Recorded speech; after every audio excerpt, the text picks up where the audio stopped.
И не надо нам это, пошли вон с нашей земли. Вам понятно? Это говорит народ.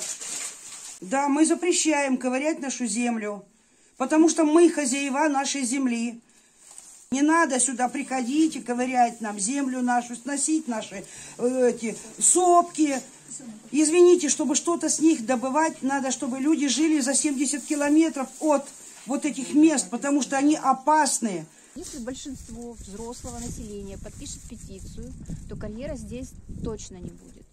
Жители села Сосновка Елизовского района обратились в общественную организацию «Экология Камчатки» с просьбой остановить разработку карьера ООО «ПК Синтез». Была подготовлена петиция губернатору края Владимиру Солодову. Группа волонтеров из 9 человек приехала в населенный пункт, чтобы собрать подписи жителей. Люди активно шли на контакты, и каждый хотел сказать свое слово. Меня беспокоит вообще в последнее время передача земель сельхозназначения в земли запаса, в земли промышленности. И идет прямо такая, знаете, атака, именно промышленная атака. Если будет разработка вот этой сопки, это, возможно, просто экологической катастрофой. Многие люди считают, что процесс разработки карьера нарушит спокойную обстановку в селе. Они не против добычи ресурсов, но отмечают, что есть более подходящие места для такого вида деятельности. Живем мы тут хорошо в Сосновке. Тишина, отдаленность центральной трассы. В настоящее время не будет этот карьер. Что это будет? Это будет тут бардак вообще. Не проехать, не пройти, машина, движение, пылище, грязище. Это первый вопрос. Есть места, где можно это сделать, и людям не мешать, правильно?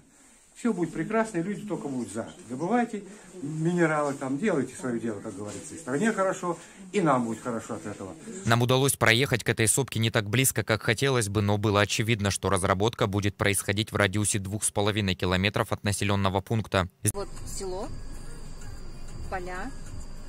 Вот тоже поле, которое обрабатывается, а вот здесь вот участок, который будет разрабатывать под карьер. Здесь красивый лес, свежий воздух, а местные любители дикоросов каждое лето собирают ягоды и грибы. Красиво, лес, грибы, ягоды, все это сейчас разрушит, все это будет просто безобразие. И плюс мы же прекрасно знаем, что нарушается, когда человек вмешивается в природу, то что-то где-то нарушится. Вот бы не хотелось этого. Разработка карьера может дать дополнительные рабочие места, однако не все считают, что вопросы заработка и разрушенной природы неравноценны. Вы знаете, иногда дополнительные рабочие места, они несоизмеримы с теми потерями, которые мы потеряем.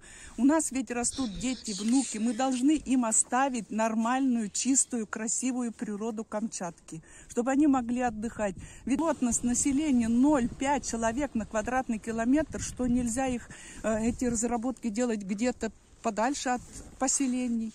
От того, что экология рушится, это раз. Во-вторых, здесь будет шумно, 5-10, дичь вся поубегает, последняя. Ну и вообще, пускай будет природа на своем месте, да все. Местные жители возмущены не на шутку. Они не понимают, зачем трогать землю рядом с населенным пунктом. Жители попросили волонтеров провести опросы в соседнем селе Николаевка, ведь это, по их словам, общая беда. На следующий день тем же составом общественники выдвинулись в данный населенный пункт. В Николаевке большая часть опрошенных активно высказывались негативно относительно вопроса разработки карьера. Жители щедро ставили свои подписи в графу «против». Но, как оказалось, были и те, кто выступает и за подобные работы, считая, что в этом нет глобальных проблем. Ну, во-первых, прежде чем агитировать против этого карьера, должно быть проведено экологическое обоснование. Где оно, это обоснование? Кто его делал? Будет вред, не будет вред? Такого основания никто не предоставляет. Поэтому, это просто, знаете, хотелки каких-то людей. Должно быть четкое обоснование за и против, а не так, что вот мы захотели, мы и не хотим, что здесь его не надо строить. Карьер это промышленное производство, это рабочие места, это зарплата, это жизнь, это продолжение жизни. Поэтому, что говорить, кому-то плохо, кому-то хорошо. По итогам 2 дней против промышленной разработки карьера в Сосновке высказались 230 человек, а в Николаевке 200. Общественники продолжают сбор подписей, он завершится 20 января.